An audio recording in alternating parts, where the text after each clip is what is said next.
नमस्कार, स्वागत है आप सभी का। मैं हूं आपके साथ नैना यादव और बात करेंगे हाथरस में हुए पूरे मामले को लेकर। आज राहुल गांधी एक बार फिर से हाथरस जाने की कोशिश कर रहे हैं। प्रियंका गांधी भी इस दौरान उनके साथ में मौजूद रहेंगी, ये जानकारी है। दरअसल पीड़ित परिवार से कांग्रेस लगातार मिलने की कोशिश कर रही है। राहुल मिलने की आज कोशिश करेंगे और इसके पहले राहुल गांधी ने यह भी कहा है कि मुझे हाथरस जाने से कोई नहीं रोक सकता, कोई भी मुझे हाथरस जाने से नहीं रोक सकता। ये राहुल गांधी ने ट्वीट किया है हाथरस जाने के पहले। हाथरस में आपको बता दें, पुलिस ने पहरा और भी ज्यादा बढ़ा दिया है, सुरक्षा बलों की तैनाती बढ़ा दी गई है। हालांकि हाथरस में पहले मीडिया को जिस तरह से वहां पर भी पाबंदी थी, लेकिन मीडिया को भी अब जाने की इजाजत दे दी गई है। और उसके बाद में जो पीड़ित परिवार की तरफ से जो खुलासे किए गए वो चौंकाने वाले थे। लगातार पुलिस प्रशासन पर लगातार पीड़ित परिवार आरोप लगा रहा है और कई तरह के खुलासे भी किए गए हैं। लेकिन सवाल ये कि सिर्फ हाथरस ही एक मामला नहीं है, चाहे बात उत्तर प्रदेश के बलरामपुर की हो, चाहे बात हाथरस मामले की हो या फिर राजस्थान के बारां की। जिस तरह से दिल दहला देने वाली वारदातें जो सामने आई वो सोचने पर मजबूर करती हैं, वो हैरान करती हैं, वो पुलिस पर, सरकार पर सवाल खड़े करती हैं, साथ ही साथ राजनीति कर रहे लोगों पर भी सवाल खड़े करती हैं। क्योंकि जिस तरह से हाथरस में जो भी कुछ हुआ उसको लेकर जो बवाल देखने को मिला, हल्ला देखने को मिला, प्रदर्शन देखने को मिले, उस तरह की चुप्पी बलरामपुर हो या राजस्थान के बारां की हो, वहां पर चुप्पी आखिर क्यों? सवाल ये कि आखिर बेटियों के इंसाफ के लिए कब तक इस तरह से राजनीतिक रोटियां सेकते रहेंगे ये राजनेता? हालांकि आपको बता दें, अभी तक अगर इस पूरे मामले की बात की जाए, खास तौर से अगर उत्तर प्रदेश की, तो मुख्यमंत्री योगी आदित्यनाथ लगातार इस पूरे मामले पर कार्रवाई कर रहे हैं। पुलिसकर्मियों को सस्पेंड किया गया है। वहीं दूसरी तरफ परिवार, पीड़ित परिवार अभी भी इंसाफ के इंतजार में है। वहीं दूसरी तरफ आज एक बार फिर से राहुल गांधी और प्रियंका गांधी हाथरस के लिए जाने वाले हैं, लेकिन इसके पहले बड़ी सुरक्षा व्यवस्था की गई है। इसके पहले आपको याद होगा जब राहुल गांधी हाथरस जा रहे थे तो इस दौरान किस तरह का हंगामा हुआ, राहुल गांधी को रोका गया था और उसके बाद से एक अलग तरह से विरोध प्रदर्शन की तस्वीर देखने को मिली। लेकिन अब तस्वीर थोड़ी बदल रही है, खासतौर से हाथरस में जिस तरह से मीडिया पर भी पाबंदी लगाने की कोशिश, मीडिया पर भी पहरा प्रशासन की तरफ से लगाया जा रहा था। आज पुलिस ने भी मीडिया को भी एंट्री की इजाजत दे दी है। आज एक बार फिर से हाथरस जाने वाले राहुल गांधी, इसके पहले उन्होंने ट्वीट किया कि दुनिया की कोई भी ताकत मुझे हाथरस के इस दुखी परिवार से मिलकर उनका दर्द बांटने से नहीं रोक सकती। वहीं प्रियंका गांधी ने भी कुछ इसी तरह से ट्वीट किया और जिस तरह से अभी कहा जाए कि एक अलग तस्वीर भी नजर आती है, राजनीति होती हुई नजर आती है। हाथरस पर शोर है, लेकिन वही बात अगर राजस्थान की अगर बात होती है तो राजस्थान के बारां में जो दो बहनों के साथ में हुआ उस पर आखिर कांग्रेस की चुप्पी क्यों? सीधे रुक करेंगे हाथरस का। हमारे सहयोगी राहुल डबास हमारे साथ में जुड़ रहे हैं। राहुल, काफी कुछ डेवलपमेंट्स हो रहे हैं। पहले जिस तरह से मीडिया पर भी पहरा था, लेकिन अब मीडिया को भी एंट्री दे दी गई है। वहीं दूसरी तरफ आज राहुल गांधी एक बार फिर से हाथरस पहुंचने की कोशिश करेंगे। आप पीड़ित परिवार के साथ में मौजूद हैं, जरा कोशिश कीजिए वहां की तस्वीर, उनका दर्द दिखाने की। देखिए, पीड़ित परिवार से हमारी बात हुई। पीड़ित परिवार में अगर मृतक पीड़िता के भाई की बात करें, बहन की बात करें, भाभी की बात करें, सबने अपनी अपनी बात रखी और उन्होंने कहा कि किस तरीके से 48 घंटे उनके ऊपर बीती है, क्योंकि 48 घंटे तक उनके बच्चों को दूध नहीं मिल पा रहा था। परिवार वालों को बाहर जाने की इजाज़त नहीं थी, सब्जी नहीं मिल पा रही थी, समय पर खाना नहीं मिल पा रहा था, प्रशासन का दबाव था, शासन का दबाव था, पुलिस का दबाव था, ये साफ तौर पर उनका कहना है। उन्होंने कई तरह के आरोप भी लगाए। उन्होंने कहा कि हमें धमकाने की कोशिश की जा रही थी। नैना, मैं आपको दिखाना चाहूँगा कि किस तरह का घर है, बहुत ही निम्न वर्ग का परिवार है यहाँ पर, और आप देख सकते हैं कि इस परिवार के ऊपर किस तरह से बीती होगी।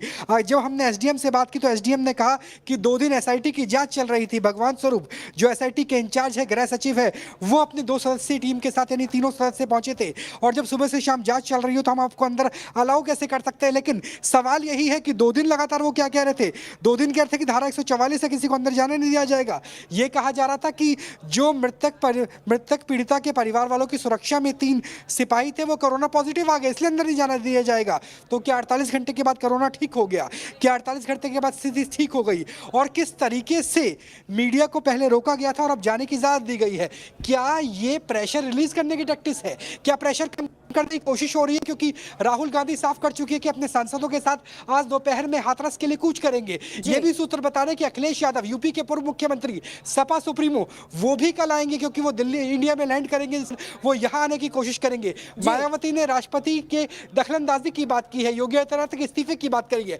तो क्या विपक्ष का इतना बड़ा दबाव था, मीडिया का इतना बड़ा दबाव था कि पीछे हटना पड़ा प्रशासन को? और ये सवाल इसलिए और ज्यादा गहन हो जाता है क्योंकि आज सुबह तक अंदर जाने की इजाजत नहीं थी, परिवार से मिलने की इजाजत नहीं थी। जी नैना। बिल्कुल, और यही सवाल भी है कि आखिर इस परिवार का ऐसा क्या जुर्म था जैसे उनको एक तरह से कैद करके रख दिया, ना उन्हें बाहर आने की इजाजत थी, ना उनसे किसी की मिलने की इजाजत थी। हालांकि आज आपको बता दें तस्वीर बदली, खासतौर से मीडिया को एंट्री दी गई परिवार से मिलने के लिए, लेकिन वही पुलिस का जो रवैया है, कार्रवाई भी की जा रही है। कांग्रेस ने दलित दमन और रेप हत्या जैसे बेहद संगीन गुनाह के खिलाफ आवाज उठाने के लिए हाथरस को ही आखिर क्यों चुना?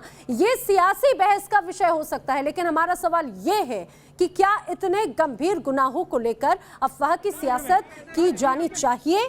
हम ये सवाल इसीलिए उठा रहे हैं क्योंकि हाथरस से लेकर चाहे बलरामपुर हो या फिर बलरामपुर में तो दो ऐसी दर्दनाक घटनाएं हुई जिसकी आड़ लेकर देश विरोधी मानसिकता के लोगों ने खूब अफवाहें भी उड़ाई। और अब हम आपको दिखाएंगे अफवाहों का आखिर क्या सच है। लेकिन सवाल यही कि आखिर इस तरह से राजनीति क्यों? आपको बता दें अब से कुछ देर के बाद में आज कांग्रेस की तरफ से एक बार फिर से राहुल गांधी हाथरस जाने वाले हैं पीड़ित परिवार से मिलने के लिए। पहले एक रिपोर्ट देखिए।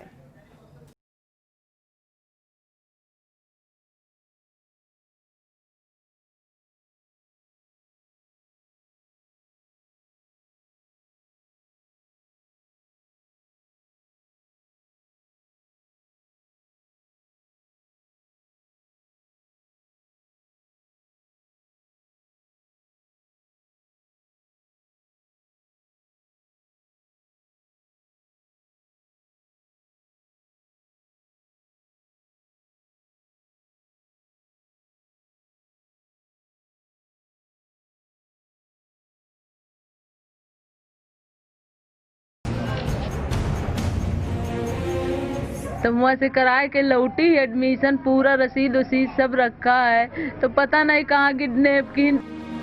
22 साल की पीड़िता नौकरी भी करती थी और दाखिले के लिए कॉलेज गई थी। सुबह की निकली लड़की जब शाम को घर आई, उसकी हालत बेहद खराब थी। 6 बजे आई तो रिक्शा वाला बैठा के लाया उसको, लथपथ थी, मतलब वो बैठ नहीं सकती थी। उसको मैंने गोद में उठाया, कमरे में ले जाकर सुलाया।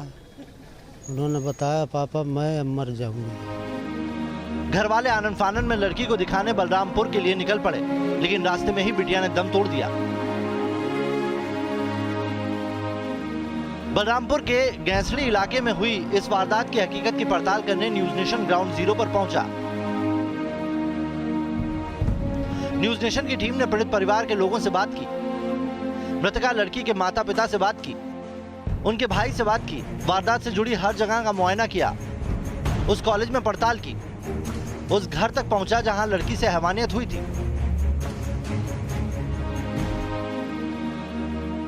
मृतका के घर वालों के मुताबिक लड़की सुबह 10 साढ़े 10 बजे इसी कॉलेज में दाखिले के लिए पहुंची थी। यहाँ पर आई थी और उन्होंने एडमिशन लिया था। तो ये पूरी प्रक्रिया पूरी करने में कितना बच गया होगा? कुछ आइडिया है कि स्कूल के बजे खुलता है और ये एडमिशन की प्रक्रिया? हमारा 10 बजे से खुल जाता है। ठीक है जी। 10 बजे से, यानी कि 12 किलोमीटर उनका घर दूर है, तो यहाँ पहुँचने में उनको कम से कम 1 घंटा लगा होगा और 1 आध घंटा यहाँ बाकी प्रोसीजर में लगा होगा।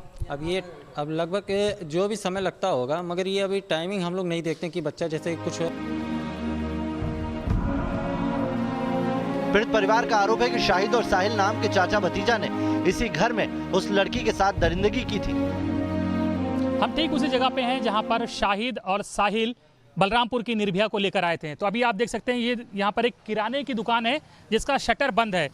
तो ये फ्रंट पे तो दुकान है लेकिन पीछे पूरा मकान बना हुआ है और ये शायद एक झरोखा है, यहाँ से आप ज़्यादा बेहतर देख पाएँ।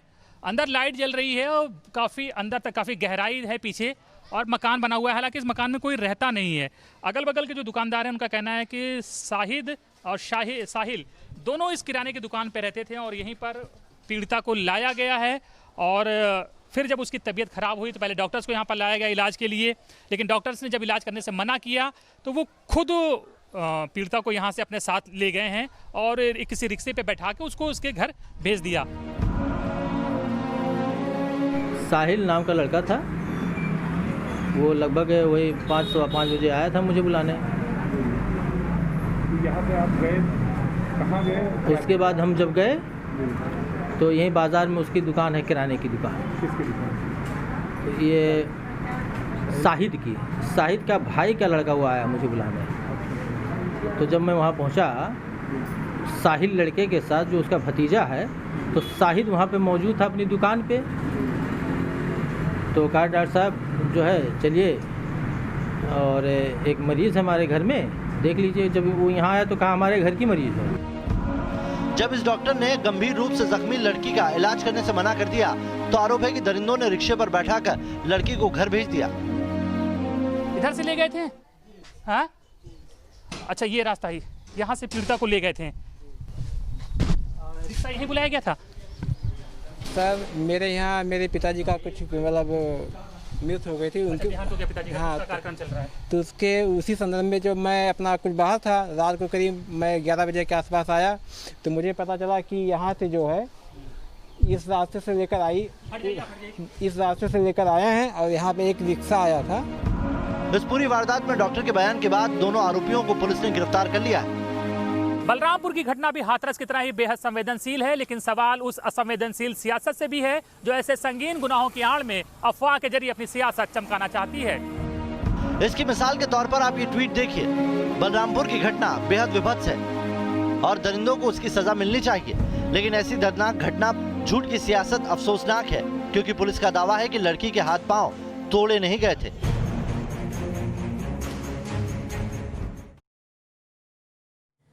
तो कई तरह की तस्वीरें सामने आई, लेकिन बार बार हम यही सवाल पूछते हैं कि जिस तरह से तत्परता या फिर राजनीति या जो अभी परिदृश्य नजर आता है खासतौर से हाथरस के लिए, वही तत्परता आखिर बलरामपुर या बारा में नजर क्यों नहीं आती। फिलहाल यहाँ पर रुक रहे कुछ ही पलों के लिए, जल्द हाजिर होंगे।